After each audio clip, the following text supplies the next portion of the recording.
Bonjour Stéphane. Bonjour. Qu'est-ce que vous peignez là? Un paysage. Un paysage dans une boule de Noël là.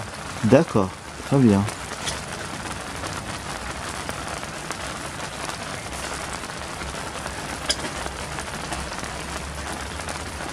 Combien ça vous prend pour faire une vitrine comme ça?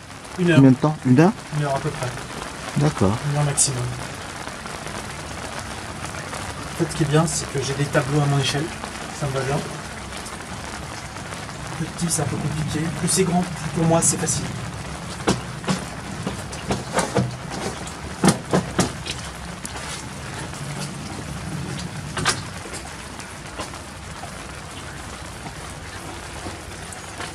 Vous mélangez vous-même vos couleurs?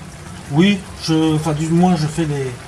J'ai quelques primaires et après je fais mes couleurs moi-même. Je n'utilise que les couleurs de base et puis après je fabrique mes couleurs moi-même. Directement sur place, directement dans les boîtes.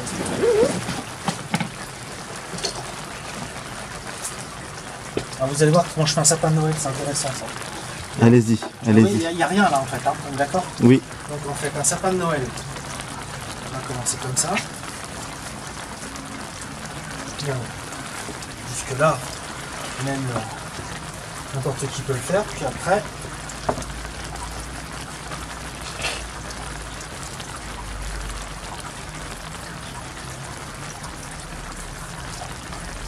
voilà. Et là vous avez un sapin de Noël qui est arrivé. D'accord. Voilà.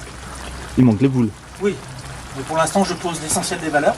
D'accord. Je suis comme un enfant, c'est-à-dire qu'en fait je vais faire mon contour, après je vais remplir mes couleurs et après je vais finir mon dessin avec un trait qui va venir finaliser et donner une tenue à l'ensemble. Voilà.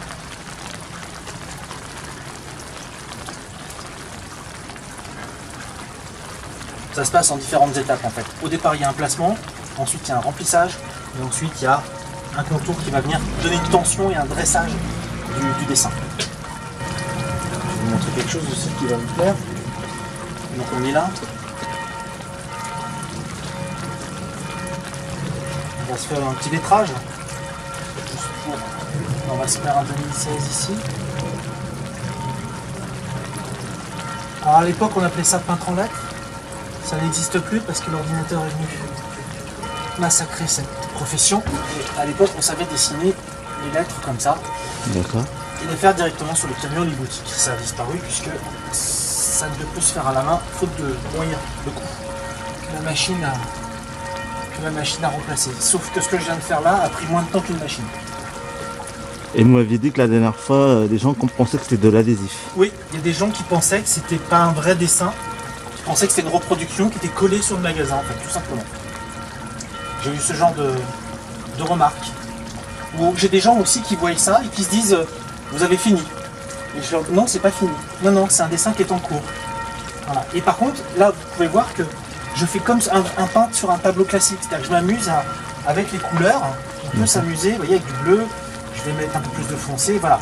On travaille comme un vrai tableau, en fait. Il y a un moment, il y a un moment où, au début de cette activité-là, je faisais bêtement du remplissage. Aujourd'hui, pour m'amuser, je prends en considération que les vitrines, c'est comme un tableau.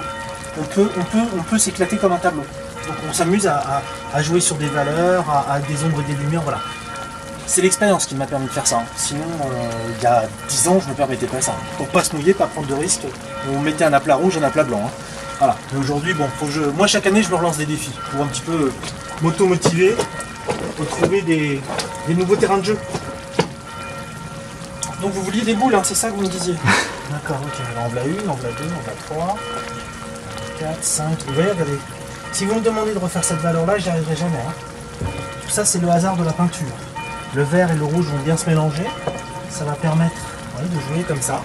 Et puis tout à l'heure, avec un trait blanc et un trait noir, tout le dessin va se construire. J'aimerais que vous filmiez d'ailleurs ça. Tiens, on va le faire tout de suite d'ailleurs. C'est là où je vous disais que vous voyez que ça va vite. C'est-à-dire qu'il y a même des fois, je suis obligé d'attendre que la peinture sèche pour pouvoir travailler, sinon je ne peux pas. Vous voyez par exemple cette feuille-là.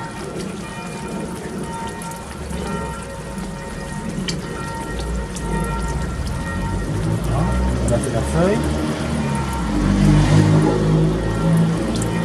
On a déjà créé graphiquement quelque chose. Là on a un côté blanc. On va pouvoir voir ensuite le côté noir. Et là on va comprendre que voilà, une feuille de Noël vient de se créer devant vos yeux. Et que par exemple cette boule, s'il n'y avait pas ça, elle n'existerait pas. C'est qu'il faut un trait blanc et un trait noir pour donner ensuite une vie à un dessin. Alors, j'ai rencontré des graffeurs, et la seule chose que je leur ai piqué, c'est ça. Un peu de bombe, mais je m'en sers que pour une chose. Et graphiquement, c'est très intéressant. Voilà, c'est l'éclat de Noël. Et ça fait Noël. C'est tout ce que je leur prends. Le reste, je leur laisse.